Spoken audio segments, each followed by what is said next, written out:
Welcome student diploma civil second year fourth semester subject irrigation engineering. Subject irrigation engineering.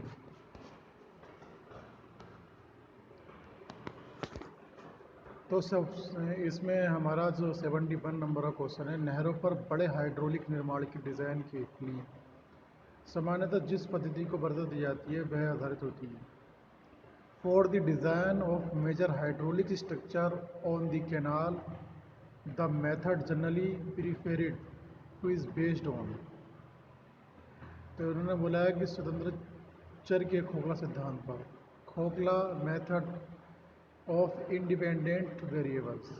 एक मोगा समानुपाती कहा जाता है यदि उसकी फ्लेक्सिबिलिटी निम्नलिखित के बराबर। एक मोगा आउटलेट समानुपाती कहा जाता है यदि उसकी नम्यता निम्नलिखित के बराबर हो।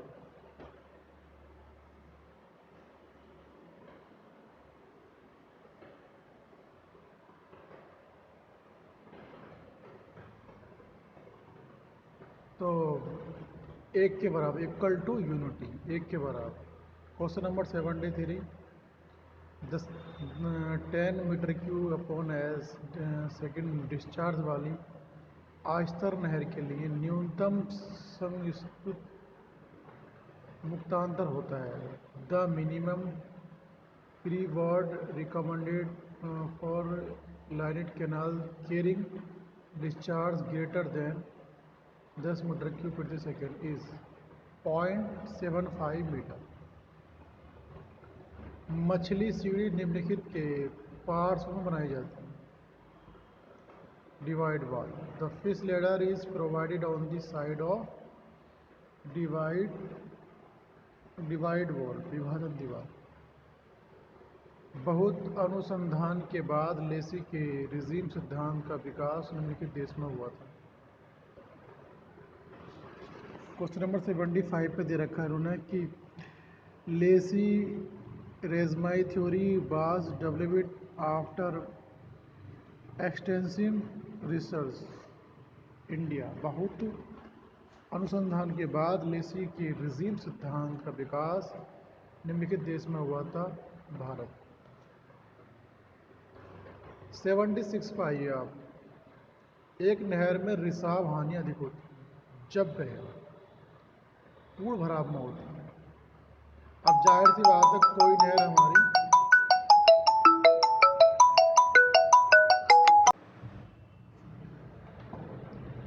तो स्टूडेंट हम आपको बता रहे थे अभी कि एक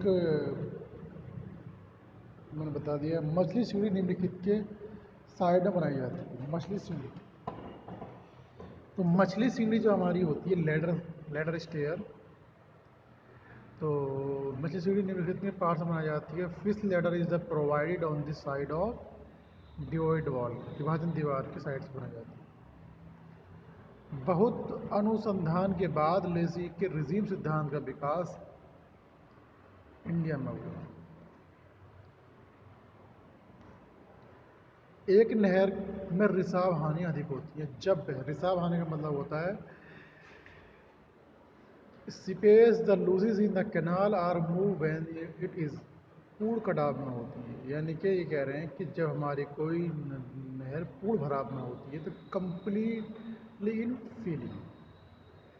अब नहर से पानी कब निकलेगा? अब जाहिर सी बात है कि जब आप नहर से पानी देंगे, सबसे नहर में रिसाव हानि अधिक कब होंगी? जब हमारी नहर ग्राउंड के ऊपर बनेगी। तो क्वेश्चन नंबर 77,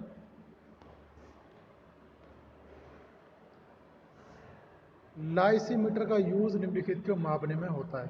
लाइसीमीटर का यूज, जो लाइसीमीटर का यूज होता है, the lysimeter is the use for the measuring evapotranspiration, बाष्पन बाष्पोत्सर्जन।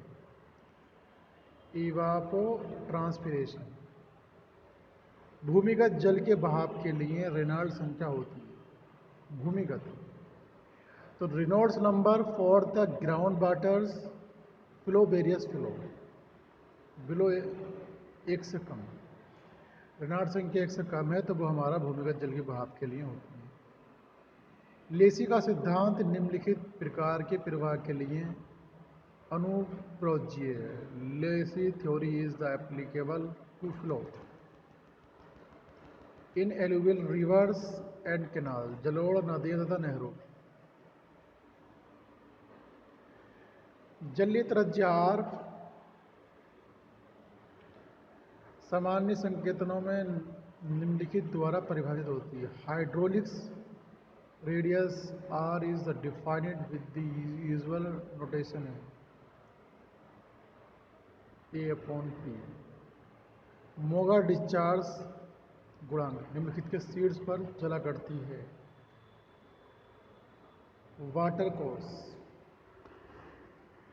वाटर कोर्स यानी कि गूल।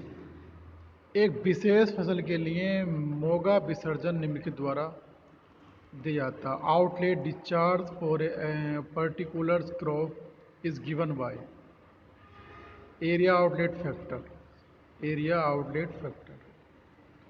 अपने गाद सिद्धांत में केनेडी ने कल्पना की कि गाद निम्नलिखित पर जनित भंवर के कारण निलंबित रहती है।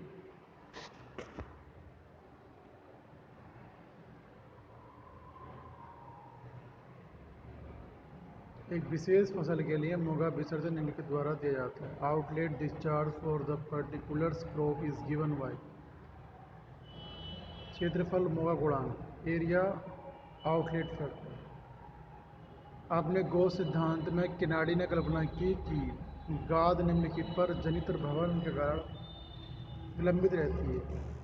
Kennedy in his the silt theory assumed that the silt is kept in the suspension due to eddies generated from wed only केवल थली पर। क्रांतिक वेग के लिए किनाडी द्वारा दिया गया संबंध है।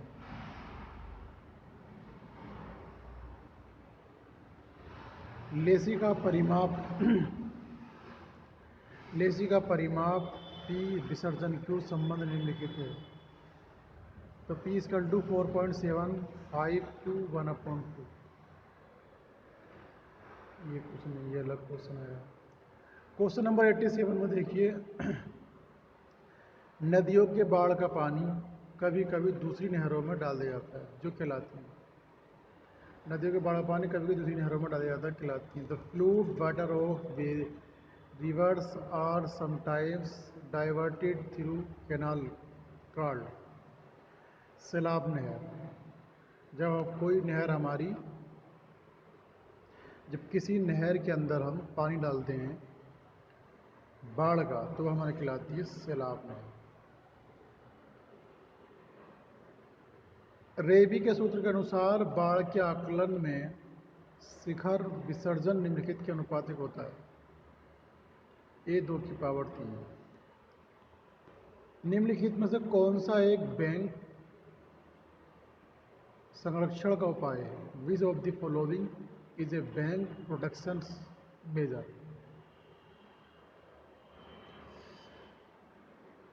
Brick pitching, stone riprap, concrete slab lining. गाद के औसत कण का माप mm में D है, तब लेसी का गाद गुणांक F के अनुपातिक। The average particle size of the silt in mm is D। The Lacey silt factor F is proportional to D⁴ उत्कृष्ट हालत की एक मृदा नहर के लिए रुक्षता गुणांक निम्नलिखित है। The coefficient of roughness for an the earthen canal in the excellent condition is taken at 0.0225। डिगेन का सूत्र उच्च बाढ़ विसर्जन के लिए निम्नलिखित जल गढ़ क्षेत्र के लिए यूज होता है। नॉर्थर्न इंडिया यानी कि उत्तरी भारत। निम्नलिखित द्वारा एक नहर के लिए कंक्रीट आस्तर की मोटाई कंट्रोल होती है। Thickness of the concrete lining for a canal is generally wide.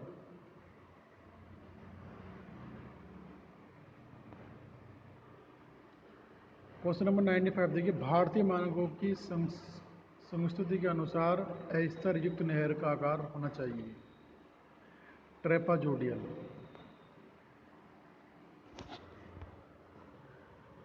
एक वाहिका जो एक स्थान की समोच्च रेखा के लगभग समांतर संरेखित की गई है कहलाती है।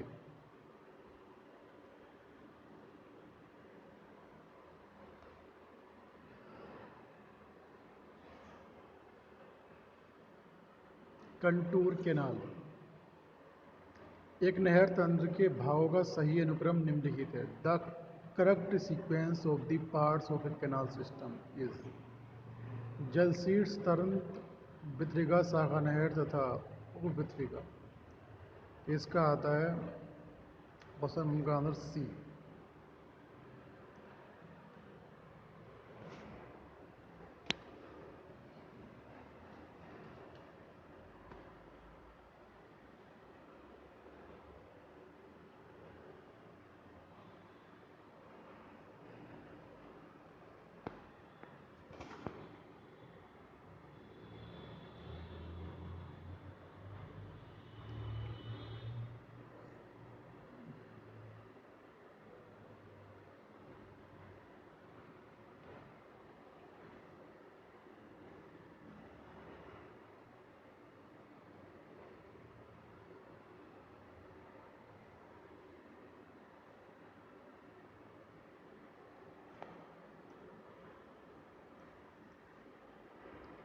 तो सिंचाई वाहिकाओं अंतरीकरण lining of the irrigation canal पानी के रिसाव को रोक सकता है। मैं stop the leakage but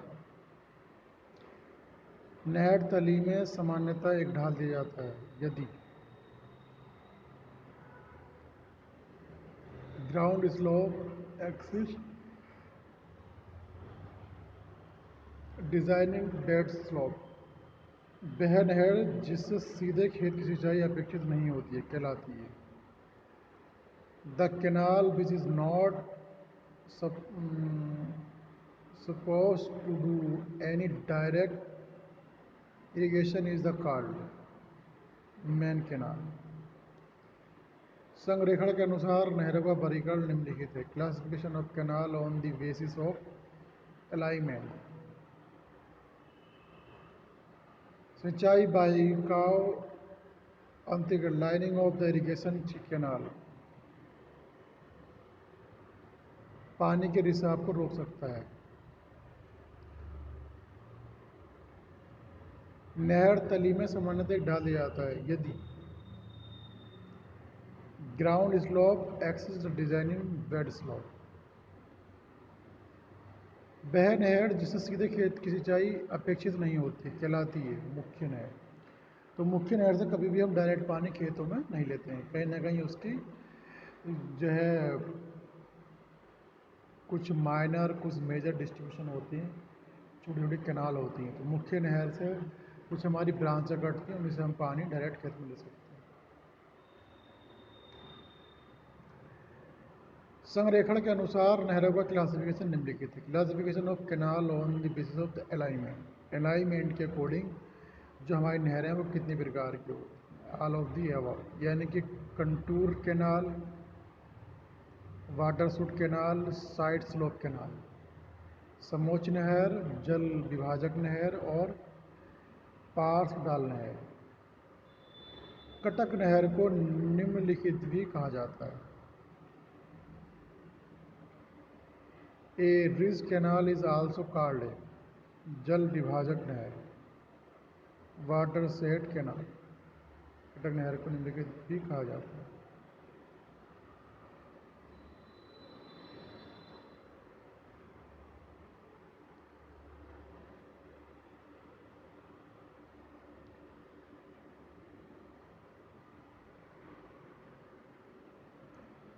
Garrett आरेख निम्नलिखित पर आधारित है। The Garret diagram are the based on Kennedy का सिद्धांत, केनाडी थ्योरम। हेडबर्ग्स के मुख्य प्रक्रियाएं हैं। Main function of headworks are नहर में आने वाले पानी को कंट्रोल करना और गाद परिवेश को कंट्रोल द सिल्ट इन। तो headworks, the main function of the headworks, headwork के मेन फंक्शन क्या है? To the regulated the intakes of water into the canal, control the silt in entry. निम्नलिखित में कौन दिक परिवर्तन हेडवर्क्स का भाग नहीं है? Which of the following is not the part of diversion headwork? Distributary, वितरिका। नियमन कार्य के मुख्य भाग हैं। Main parts of regulation works are canal falls, head regulators, cross regulators, L of the ever.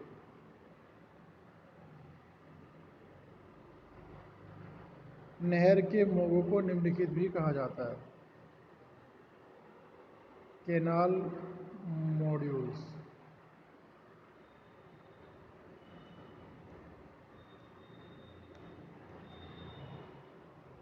चेजी के सी की बीमा कितनी होती है? The dimension of Chezy C L upon T square power 1/2। नहर की लाइनिंग किए हुए सेक्शन की डिज़ाइन किन फार्मूले से कर सकते हैं? लाइनिंग सेक्शन ऑफ कैनाल में be designing using the following formula. तो मैनिंग और चेजी फार्मूला। क्षनित रेत का एक रूपता गुणांक क्या है? What is the uniformity coefficient of filter sand?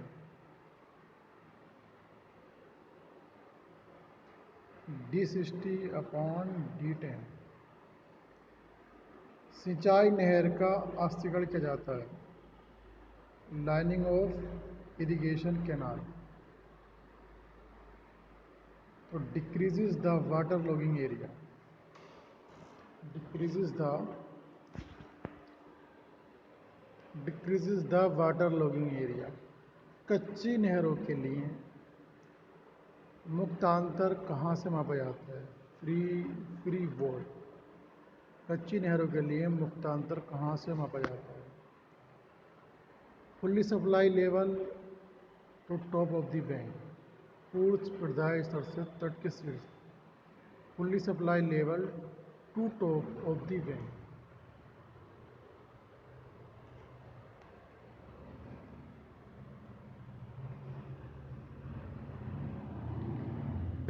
सिंचाई संरचना जो नहर व नाले के मिलन स्थान पर उसके पानी को मिलाए बिना बनाई जाती है कहलाती है। ये फिगर कुछ क्लियर दिखाई दे रही है। वैसे इसने लिख रखा है बोथ ए और बी, जल सेतु, एक्यूडक्ट और सुपर पैसेज। जब नदी और नहर की तली का तल लगभग समांतर तल हो तो तब परगामी जल निकास संरचना कहलाती है। Level crossing. यदि नहर को नाले के नीचे से पास करते हैं तो बनने वाले क्रॉस ड्रेनेज वर्ग का नाम क्या होता है? अब जैसे आपने देखा होगा कि बहुत सारी नहरें किसी नाले के नीचे होती हैं, तो उसका नाम क्या दिया है? What is the name of the cross drainage work when canal is the passing under the natural null?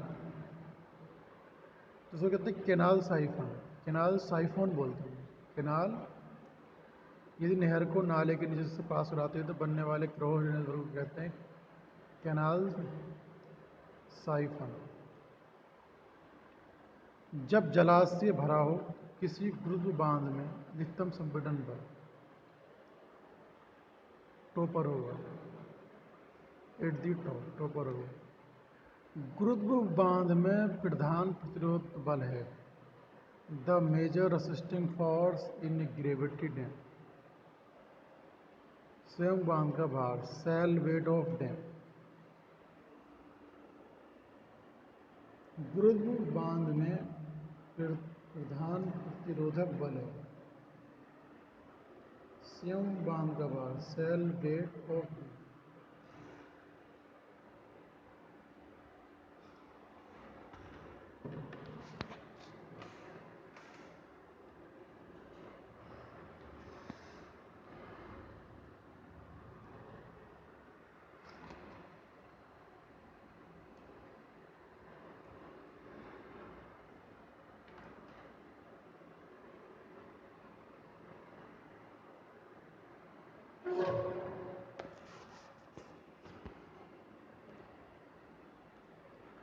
तो ये कुछ ऑब्जेक्टिव क्वेश्चन थे और जो मैंने आपको बताए, तो ये पूरे सरल के अंदर अगर आप देखें तो 122 ऑब्जेक्टिव क्वेश्चन दे रखे हैं। अब 122 में मैं यही चाहूँगा कि इसमें कुछ क्वेश्चन तो बहुत ज़्यादा लेंथी दे रखे हैं, तो मेरी समझ से तो यही बात है कि कुछ क्वेश्चन इसमें से हम एक नोटबुक में नोट कर लें।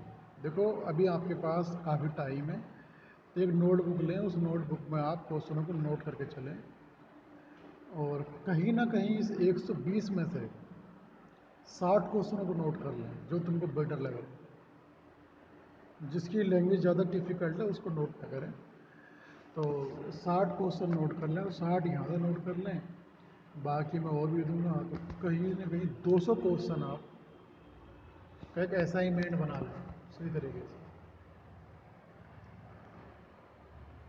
तो जो क्वेश्चन इसमें सिंपल दिखा रखे हैं, नहरों के मुँहों को निम्नलिखित भी कहा जाता है, कैनाल मॉडुलस, तो जैसे यहाँ पे कुछ क्वेश्चन दे रखे हैं इस तरीके की, तो जो सिंपल भाषा में क्वेश्चन है उनको आप नोट कर लें। तो 60 क्वेश्चन इससे नोट करें, 120 में 60 नोट कर लें, बाकी मैं करीब और बताऊँगा तो ओवरऑल एक सब्जेक्ट का 200 क्वेश्चन एक कॉपी में नोट कर लें। और